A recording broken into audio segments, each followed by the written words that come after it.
everybody, and welcome to Western Oklahoma Sports Night. I'm Chuck Ramsey, the Lawdog, here with you as we are barreling straight forward to football season in Western Oklahoma. And I mean, so many great things in addition to the high school sports and, the big D1 sports. But one thing that's really prevalent around this area, and it's really catching fire, is that SWOSU football.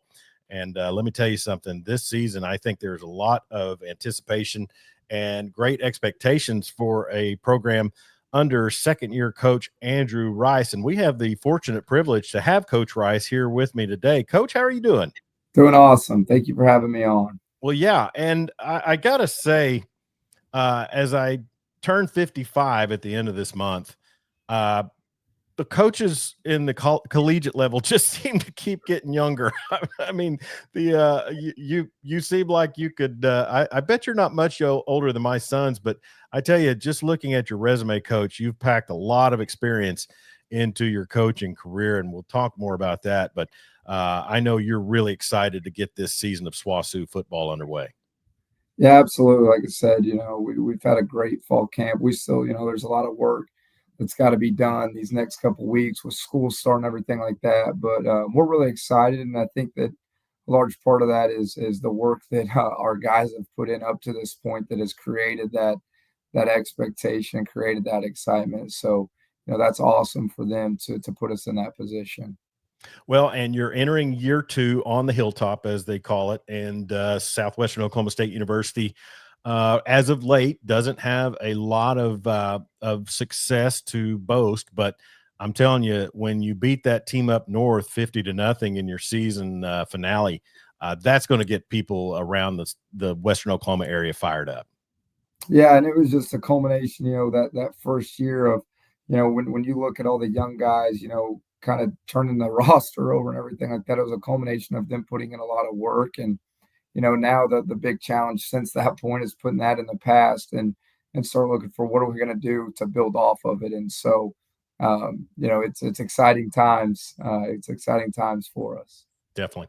Well, a little bit about you. You came here from Southern Arkansas. You had 2 years under your belt there, and a lot of offense there for the Mule Riders, as obviously was something that the search committee for Southwestern looked at and said, this is an Oklahoma guy, and he knows how to run an offense. And in this day and time of college football, I don't care what level you're on, you have to be able to, as Vince Lombardi said, matriculate the ball down the field.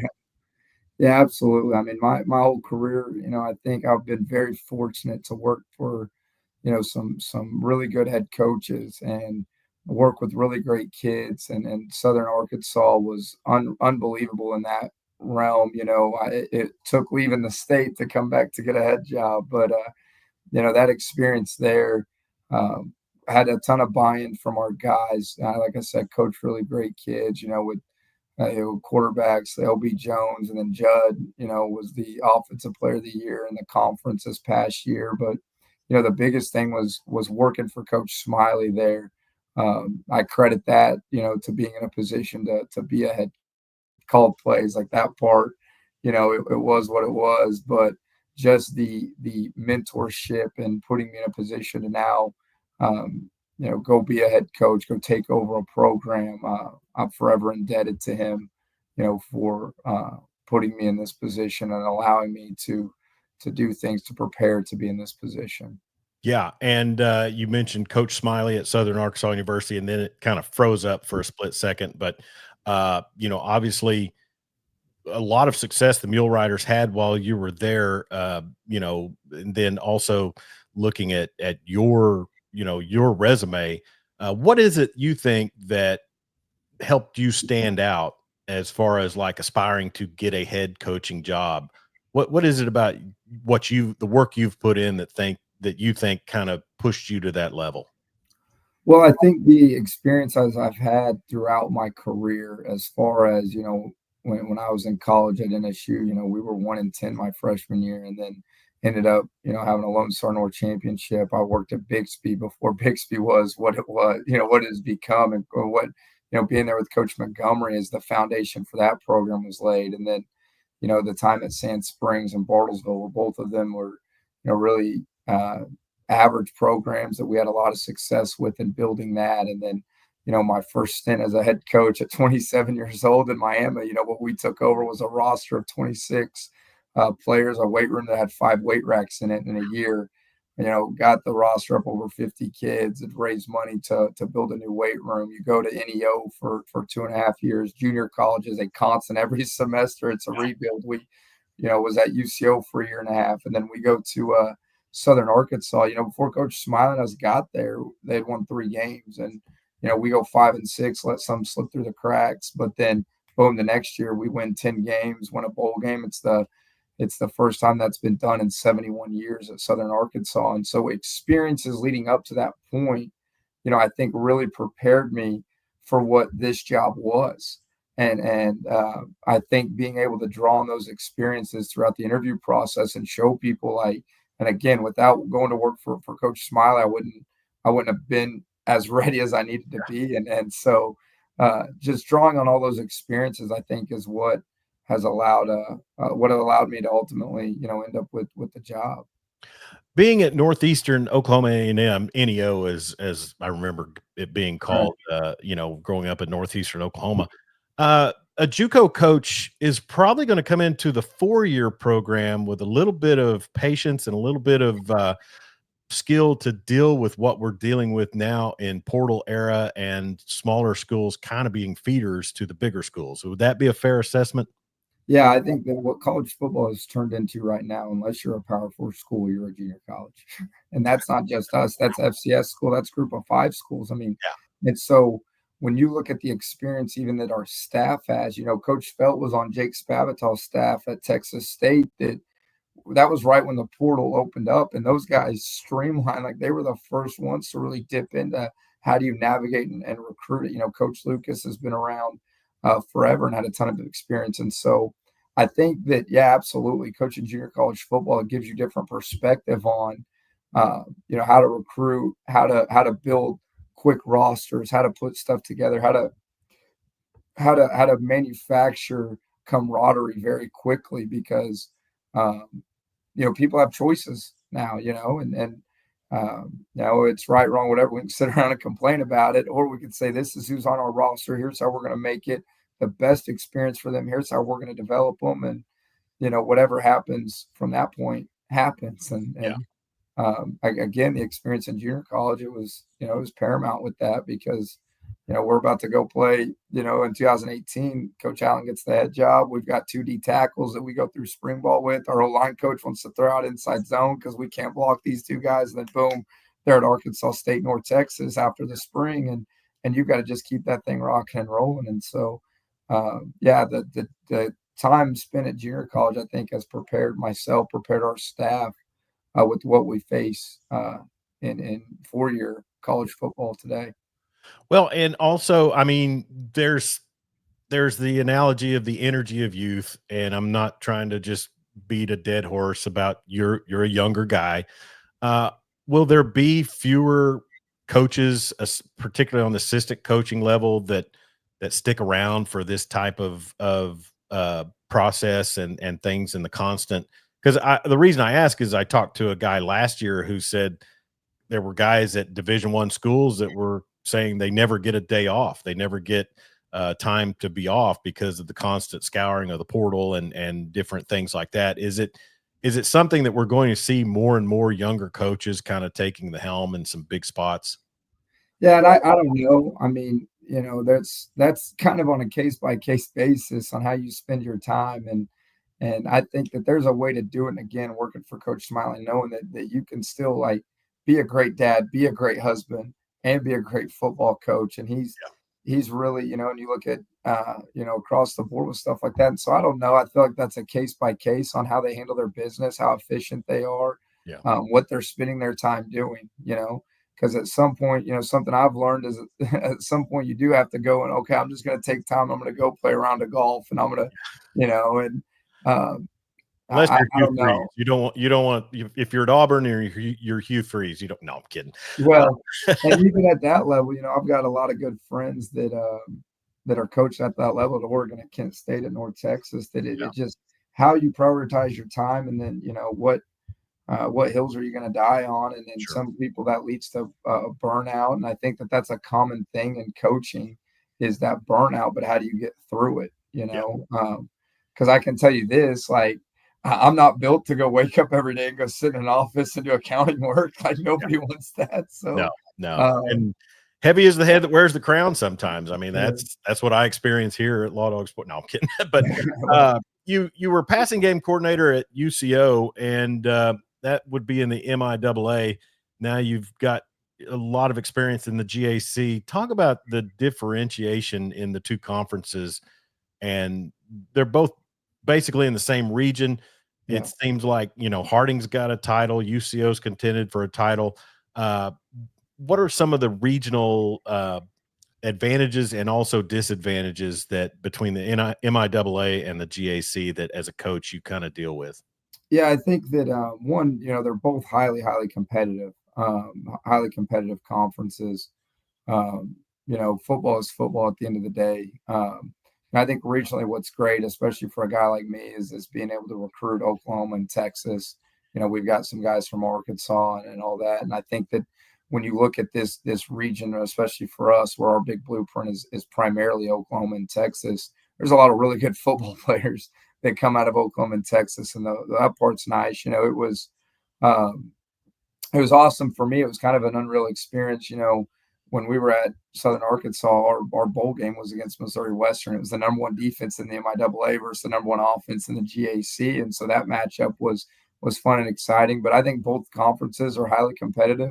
Both have really good coaching, both have really good players, and so there's different stuff there. The teams in the upper part of Missouri and stuff are able to draw probably a little bit more from northern states, but I don't know that inherently that you look at disadvantages. I don't see it too much of that. I think that at this level of football, you can make an argument that both conferences are some of the most competitive conferences in all of Division Two. Yeah. A friend of mine up in Michigan, he's big on Ferris State, and they just reeled off an amazing season. Mhm. And it's funny how and I've always said all of college football can be cyclical at times. And I'm sure as a head coach, it's just finding the right aspect and the right crew to say this is our turn in the cycle. But you did win 43-27 against that Missouri Western team that you mentioned in the Live United Bowl. What was it like being in a D2 bowl? Oh, it was awesome. The Live United Bowl, Farmers Bank did an unbelievable job. It was a really incredible experience. It was great for our guys. That was the coolest thing is taking time because it wasn't like a normal road game for us at Southern Arkansas. It was an hour from campus in Texarkana, and we actually got to take a couple days and really just enjoy it because you look at that game was a culmination of 2 years of work. When you look at the first season we were there and what we were trying to get guys to buy into, and then that second season, the ups and downs, that season really turned week two. At Southern Arkansas, we're down 17-0 against East Central at halftime, and we come back in overtime in 114-degree heat and win 24-17. And so after that, getting into that game's a 15-12 game at halftime in the bowl game, and so it was just a culmination of a lot of work. Some of my favorite, pictures are still on my phone afterwards, being around the guys smoking cigars, like letting them enjoy. I mean, truly 2 years of work to culminate in that. But like I said, the people that put on that bowl with the Live United Bowl was awesome. It was really cool. One of the things that we did the day before was we did a lot of community service in Texarkana and being able to go to different places and see people outside of Magnolia for Missouri Western being down there, the impact with both teams being in town that was made on just the community in Texarkana was really awesome. Yeah. Well, and listed as the first 10-win season in 70 years for Southern Arkansas. And, that doesn't come easy. And I'm sure, that's something that you want to replicate here at SWOSU. You grew up around the Tulsa area, and I grew up around the Tulsa area as well. I'm from Coweta, you're from Owasso, but your coaching experience throughout that Tulsa area, you definitely, and I'll say this, in the metro area, granted there was Carl Albert and Midwest City and things like that in the Oklahoma City metro area, but I mean, from top to bottom in the Tulsa area, I mean, you had Jinx and Union, then Owasso and Broken Arrow have come through. You coached at Charles Page, which is the same as Sand Springs. Yeah. Talk about the competitiveness and what it meant playing and coaching in an area like that where football is just extremely, extremely competitive. Yeah, I think you learn a bunch of different ways to do stuff. Coach Blankenship has his style of doing it. When Coach Trimble and Coach Riggs were at Jinx, and now Coach Gaylor, they've got their way of doing things. But it was really awesome. Now I look at where I'm at in my career, and then I look at being able to, I can pick up the phone and call Coach Blankenship and have conversation with him, call Coach Gaylor, Coach Hill and Coach Wilkinson at Broken Arrow, like really, really good football coaches. Like, I feel very lucky that I feel like I was raised by really good football coaches in this profession. And Coach Montgomery at Bixby, and first job out of college, getting to experience that. Coach McKee, the head coach I worked for at Bartlesville, was awesome. It's just it's a different animal down there in the Tulsa area, and so there's a lot of really good football players, a lot of really good football coaches down there. I interviewed Coach Montgomery in 2014, I think, maybe 2015, when I was with Friday Night Finals in Oklahoma City. And we did a segment about Bixby. And I just remember growing up, there was always some rollers in that town. You never got rid of all the rollers, and they were all great wrestlers and great football players. But when I talked to Coach Montgomery that time, and 6A2 was just burgeoning, or just had become a classification, I get the sense he wasn't really, I mean, I'm sure he was striving for the success that Bixby has seen, but I got the feeling after looking back on that conversation with him, he probably had no idea what they were truly going to reel off over the next several years. What I think is excellent about Coach Montgomery, and again, having the perspective that I have, the way the Bixby Spartans operate right now, they were operating before all the championships and all that. Like, he has set a standard when he came in there, the strength culture and all that, and all the success that they have now is just a byproduct of, him from 2010 when he got there, 2011 to Coach Montgomery was doing that, before all the championships. They in a grand scheme of things, the shell of their operation, the standard that he's created, hasn't changed. And what's awesome now is you can make the argument with what he's done in that community, with the school, with other sports. It's bled out from just football now, and so it's a really, really cool thing to look back on now, prospectively. That he was doing all those same things in 2012 and didn't alter his course, knowing that this is, he's got a ton of experience from Jinx, and Jinx knows how to win too, and so. He had the blueprint and he stuck to it, and now you wake up and they keep rattling off gold balls. So it's really to me a story of perseverance and being confident in what you're doing, and not faltering. And eventually that wall broke down, and you look at it now, it's really cool. So, I mean, I would be fair to say that you left a footprint in some aspect on that program, because you were there just as they were starting to get on that run. And then obviously that's left a footprint on you. It's got to be something that you bring along with your coaching style, coaching repertoire, and your aspirations to make winning programs, right? Sure. And now, I was 22 years old and fresh out of college, so I don't know how big my footprint was. I think that, it was very minor in perspective. Coach Montgomery, as he had that thing in place, getting started and all that on what that place was going to become. And so, but absolutely, I feel selfish because I took way more from that place than they got from me as a 22-year-old. So we're visiting with Andrew Rice, the head coach of Southwestern Oklahoma State University football, entering into his second year, and a lot of optimism, a lot of anticipation coming up for the 2025 season. Coach, you take the head coaching job at Miami, and you're there for a couple of seasons, and then you go to be the offensive coordinator right there in the same community at Northeastern.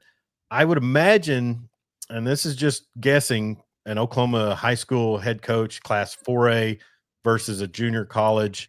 You probably had a few more. Well, you said it was tough going in the beginning at Miami, but obviously you probably worked to remedy a lot of that. But I mean, the junior college circuit's probably pretty unheralded as far as like the perks and things like that for coaches. Say that again. You froze up. Yeah. I didn't catch that last. So you take the job with Miami, and you're a head coach there for a couple of seasons. You mentioned you had to do some things to get the program kind of up and running. But after 2 seasons, you step into an OC job with Northeastern Oklahoma. Knowing high school head coaching jobs like I think I do, you might have had to step back from some of the things that you had at your disposal at a junior college. Would that be safe to say, or was Well, that? yeah, I was only at Miami for a year, and no, I don't think so. I think, NEO, with what that place had built, and really the transition and talks that started when Clay Patterson, who is a dear friend of mine, is a mentor. You know, Clay had kind of brought up the idea of, have you ever thought about coaching in college? And I was like, well, I think I kind of missed that window. And he's like, well, I want to hire you. And and then he ends up getting a job at the University of Minnesota. Zach Allen gets the head job, hires me as the OC. But, that program, you can go all the way back to Dale Patterson, and there's been a lot of good coaches come through NEO. And so, as far as junior college football goes, we had a lot of resources. We had a great program. They were coming off a Southwest Junior College Football Conference championship in 2017. And so situationally, it was just the right time. And for me, I was 27, 28 years old. That's kind of was my timing to where, hey, if I'm going to go give coaching in college a shot, this is an opportunity. I just have to drive a different way for work every day. And so, I don't view it as a step back in the slightest, and especially from the experience gained, it was great. Well, and I guess where I was going with that is I would think that in coaching, you're going to be stepping out of your comfort zone, making the transition from high school to any sort of Oh, collegiate. And maybe I worded it wrong, but yeah. I mean, because I know there's head coaches in the state of Oklahoma that, they can crank out 6 and 7 win seasons and be safe, in Right. most circumstances. And then there's places where it's pressure packed. And but to get your collegiate coaching career underway, it had to take a little bit of gumption to venture out, even though it was basically right there in the same town. Sure, I think so, and I think that that's where you put in the trust of people, and Coach Allen's Zach Allen, who's now an offensive line analyst at Oklahoma State, had it not been working, for him, a guy that we had a relationship before, and like I said, a lot of things made sense, and I think my experiences of already being a head coach, that was his first head coaching job, being able to come in and help take some things off his plate, but. No, it was really great. There was a quick little learning curve from from a high school perspective to a collegiate perspective where people don't understand, and people ask, how is coaching college football? Well, everybody is good. Yeah. Everybody is good in college football. And so every game, if you're not on your P's and Q's, there's a chance you're going to get your butt beaten. Yeah. So and then the dynamics with junior college, you're focused heavily on incoming recruiting of high school student athletes and transfer student athletes, but then also, getting your guys re-recruited to a four-year school, so you catch it on both ends there. And so that experience was great. The priority with the academics and making sure guys are, on track to get their AA or B in a good position when they do get to their four-year school. So there was a lot of dynamics at the junior college level that it made it a great experience. Yeah.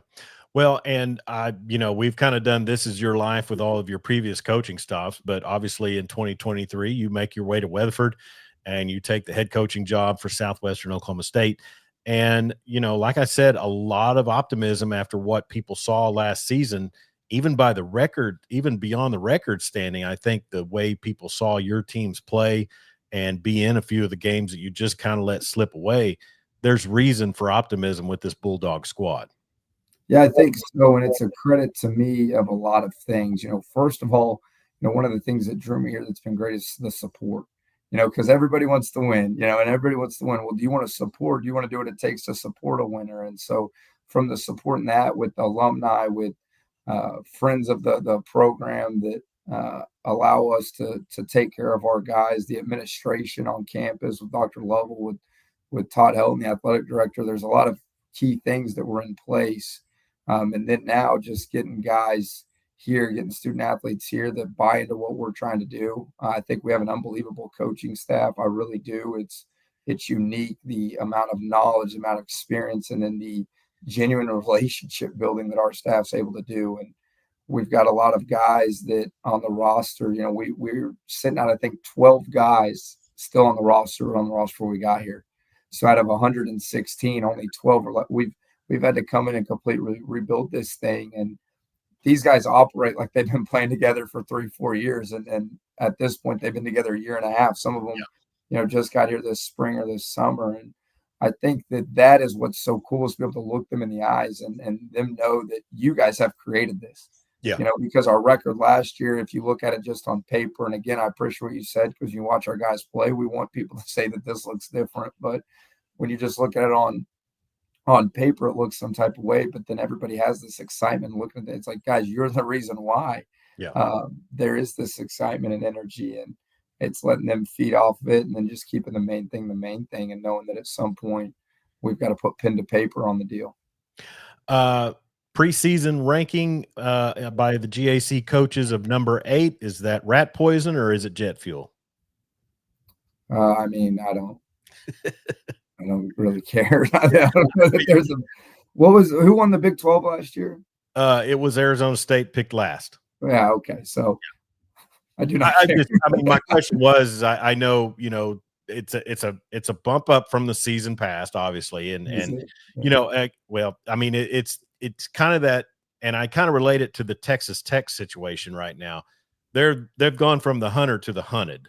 Sure. And when you roll into some of the places in the GAC, as people looking at you to be vastly improved, you're a little more on their radar. Is that something that you just take by week basis, or, like you said, I mean, Nick Saban always says any sort of praise is rat poison. Sometimes people think they're not ranked high enough. It's jet fuel. That's just kind of where I'm. Yeah. I think it's a valid question. Looking at it, it is valid. We have not talked about it. It's not been brought up. I mean, I'll edit this then. We are really worried about ourselves and how good can we be? How physical can we play? And again, that's what's awesome about our kids. It's not like they're like, oh, can you believe that? Like in our building, nobody has talked about it. So. Well, and I'm not going to get into specific players or positions with you, because I don't want to step on the toes of your voice of broadcasting, Mike Smith, and I'm sure the SWOSU coaches show is just around the corner. But I will say this, your recruiting lists have been impressive to me in the fact that I think you're somebody who recognizes that 4A football is got some talent in it. You and Coach Chalmer Wyatt down in Elgin, he must be on your speed dial, because you have gone after the Elgin kids, and I'm telling you, they have played. And I begrudgingly say this as the voice of Weatherford football, but they've had some players down there. Yeah, they have. Weatherford. We got some Weatherford guys, but we want, when you sit there and look in from a recruiting dynamic, one of the things that we evaluate is what type of program are they coming from? Do they know how to win? Yeah, because that's a hard thing. Is this? If we bring, let's say, a student athlete from an unsuccessful program, and we bring them into what we do, are they going to be able to operate and function, knowing how important it is to show up on time, how to operate in a weight room, how to stretch, what a practice should look like? And so, no, we want to go, and a part of the evaluation of prospective student athletes is what program do they come from? Who did they play for in high school? Is this going to be a total shock? Because college football, the transition from high school to college is a shock in and of itself. But, I felt like done a great job recruiting the state of Oklahoma. I truly believe that it's something that's important to me, and got close relationships with a lot of guys that are at the helm of some programs. And so it's great that they trust us with their kids. Yep. Your camps over the summer, how did they go? I thought they went really, really well. We, had 3 prospect camps, which was great. It's a great point to evaluate, all sorts of prospective student athletes. And it's also just as much an advantage for them, coming and evaluating SWOSU, evaluate the coaching staff. How do they coach? What's the structure of it like? And then we had a little kids camp for 3 days. That was awesome. It was 1st through 8th graders that they got to come out and run around for a couple hours every day. And so those were, we were really pleased with that. Coach Felt, our offensive coordinator, offensive line coach, organized all those, did a phenomenal job throughout that week. Yeah, and at a school like Southwestern, if I had it to do over again, you froze up. Yep, I'm back. Oh, there you go. At a school like Southwestern, if I had it to do over again when my sons were younger, I would send them to a camp like SWOSU, because I sent them to the big school camp Yeah. named after the head coach, and it really should have been named after the running backs coach, because the head coach was there for a total of 10 minutes. But that's fine, for $300. But for the D2 schools, I mean, I would imagine you're coming away with a lot better impression with kids and dads and families that way. Yeah, absolutely. And that's a big piece. It's not just putting them through drills and all that. It's interacting with them, having conversations. What was great with all of our guys that were here in July, we had players that were out there that got to meet them, got to be around them, start building relationships. And we tell our guys, this might be your future teammates. Yeah. And so we go ahead and start cultivating that relationship now. But it's an important piece of recruiting, getting on campus, getting around people, having face-to-face conversations, see how they work. And so it's really important to us. So back in June, you had a golf scramble as a fundraiser, and alumnus Rex Ryan and former New York Jets head coach came into town out at Prairie West playing some golf. How was your experience with Coach Ryan? One of the most genuine, down-to-earth human beings I've ever been around. I was very fortunate. It was kind of surreal to me. Steve Price, who runs our legacy fund, is a former Bulldog quarterback, Carl Birdsong, former Bulldog punter, Rex Ryan, and then my best friend from college. That was our group to golf for that. And so for me, I was spoiled because you had some really just genuine people playing golf together. And so I couldn't have asked for anything else. I think that the foundation and the Legacy Fund did a great job putting that on, and really the whole weekend. The night before, I'm giving a presentation of the program, kind of an overview, and here walks NFL head coach Rex Ryan, and so that it was really a great experience. He's a very genuine guy. I never thought in a million years I'd be sitting in my office at 10:30 at night on a Friday, listening to Rex Ryan drop blitzes for me. And so that was really, really neat. Hey, I give Rex Ryan a lot of credit, because for one thing, he's the last coach that ever had success with the Jets. And then also him being on the OU staff in '98, I think probably what he did with the defense that season really helped set the table for what the Stoopses came in and did defensively in that national title season. That's just my uninformed opinion. Sure.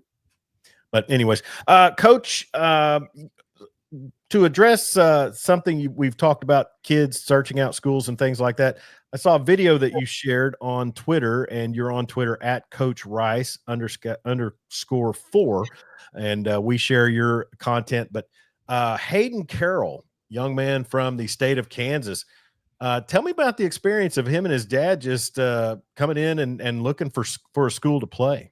Yeah, I think that this story, people, it's really unbelievable. It was the easiest recruiting I've ever done. His dad had hit me up a couple of months before, literally on Twitter, had mentioned, "Hey, I'm bringing my son back from junior college in California. Your school's one that we're going to drive by. Can we stop by and see you?"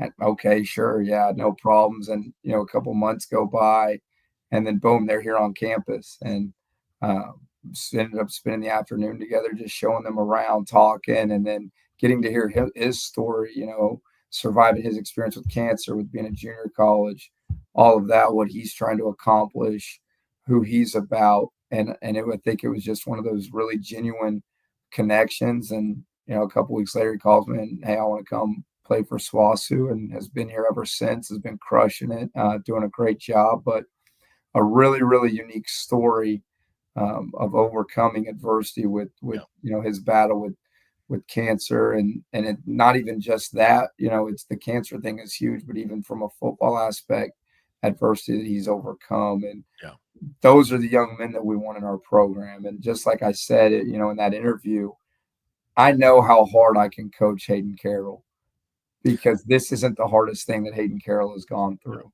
Yeah. And just the maturity, if you ever sit down, have a conversation with him, just the maturity he has at such a young age, the perspective he has of, he was at a point where, he might not have ever played football again. And now here he is. He's playing college football. He's having success, and he's again another great piece in the program of overcoming adversity and just being where your feet are. So I'm really proud of that young man. Well, be sure and catch that if you follow Coach Rice on Twitter or social media or SWOSU football, SWOSU athletics, or Lawdog sports. We shared it on our profile as well. Coach, we're going to let you get out of here because I know you've got a lot of stuff going on, but man, September 4th is going to get here quicker than anybody knows it. It's going to be a big night on a Thursday at Flex Chem Field, and Arkansas Tech comes to town. And, talk about your excitement to get the season started. If you live in a radius of Western Oklahoma, September 4th, here's my push. 3 o'clock, the tailgate's going to start. 4 o'clock, we're going to hit the dog walk. 6 o'clock, a ball is going to get placed down, and we're going to kick it off. And so if you're in the vicinity of Western Oklahoma, please, get your butt to Weatherford, act like as crazy as you can act when we're on defense, and come create a great atmosphere for us. We're really excited. Like I said, we've got some work to do before that point, but we're really pumped up and want to see Oklahoma, and especially Southwestern Oklahoma. You guys come out and support these guys. They've been working their tails off. Come out and let's create a great atmosphere to go play a Thursday night game in, okay? Sounds like a plan. I'll be there, and I'm going to make sure I get there for the tailgate as well. And John Matthews will be the PA announcer that night. He'll be doing a great job. Mike Smith will be broadcasting the game on 95.5 The Coyote and Bulldog TV at Ride Dog Media. And man, Coach, thank you so much for your time. And once again, it's always fun for me to catch up with a Northeastern Oklahoma guy and kind of reminisce about some things from back in the old homeland. But it's Western Oklahoma all day, all night now. And man, best of luck to you and your Bulldogs. Appreciate it. Go Dogs. Go Dogs. He's Andrew Rice, and he is the head coach of the Southwestern Oklahoma State University Bulldogs, and they start their season, as I mentioned, September 4th. That's a Thursday, 6 p.m. Get there early for the tailgate. Arkansas Tech comes into town, and then it's off and running after that. This is the Western Oklahoma Sports Night podcast. We appreciate Coach Rice, and we appreciate you. Be sure and subscribe to us on YouTube at Lawdog Sports, and then also subscribe to our social media at Lawdog Sports on Twitter, X, Instagram, and Facebook. And we will talk to you real soon. Be safe out there. Don't text and drive, and sure don't drink and drive. And we'll talk to you.